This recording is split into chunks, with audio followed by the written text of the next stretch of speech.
Baik. Assalamualaikum warahmatullahi wabarakatuh. Waalaikumsalam warahmatullahi wabarakatuh. Selamat pagi. Kami dari kelompok satu akan mempresentasikan mengenai sistem manajerial tambahan. Sebelumnya izinkan saya memperkenalkan anggota kelompok satu, yaitu terdiri dari saya sendiri, Anissa Tratisayati, Kadek Koordinasi, Salihah Nur Fadila, dan Triana Valia. Baik, untuk mempersingkat waktu, langsung saja penyampaian ke materi. Materi pertama akan disampaikan oleh saya sendiri. Yang pertama, mengalokasikan sumber daya bagi upaya-upaya pelaksanaan strategi, yaitu terdiri dari upaya-upaya yang terdapat dilakukan seperti satu, melakukan pemilihan karyawan, mengusulkan mengusulkan perlunya tambahan karyawan baru, melakukan pelatihan dan pengembangan, melakukan penilaian kinerja, melakukan pelatihan kerja, dan memperjelas struktur kerja melalui tugas pokok dan fungsi dalam organisasi.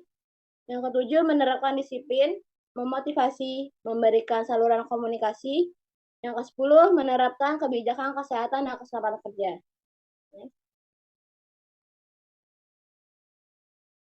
Yang kedua, menganalisis kebijakan serta prosedur-prosedur yang memfasilitasi pelaksanaan strategis.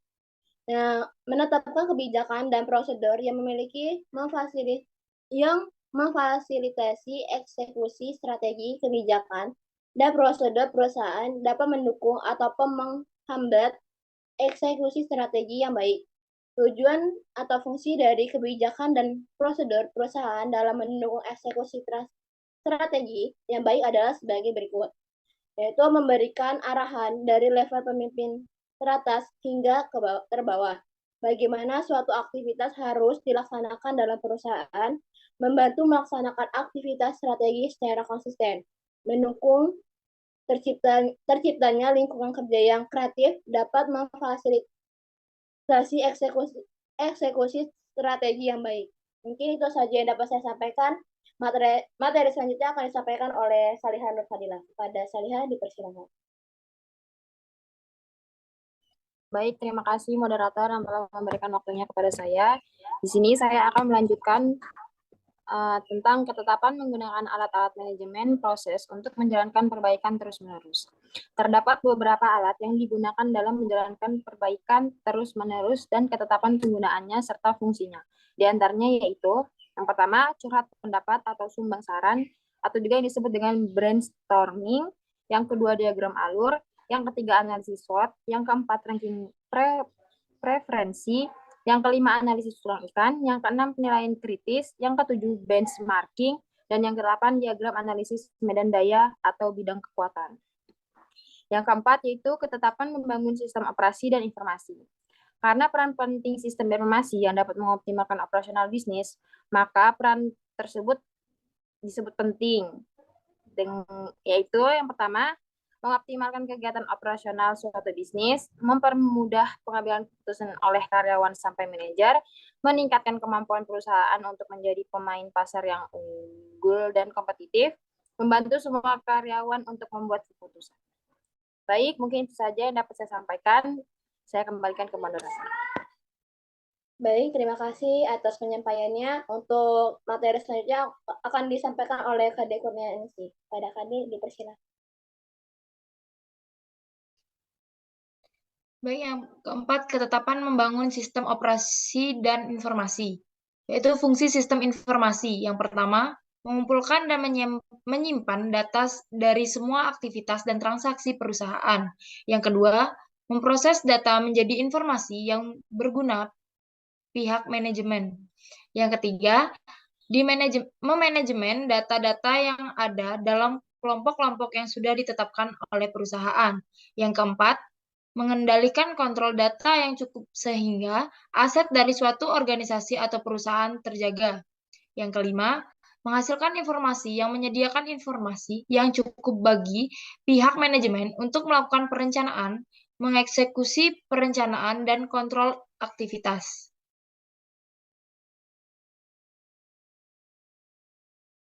Selanjutnya adalah sistem informasi perlu mencakup 5 bidang.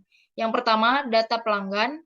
Yang kedua, data operasi. Yang ketiga, data karyawan.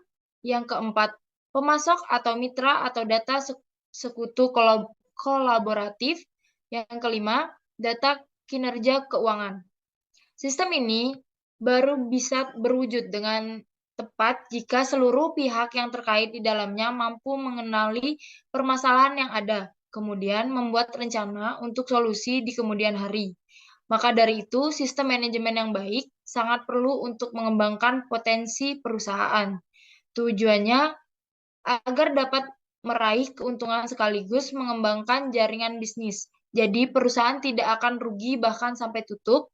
Cara ini membangun sistem informasi yang baik, yaitu adanya kecepatan dan keakuratan untuk memperoleh informasi yang dibutuhkan.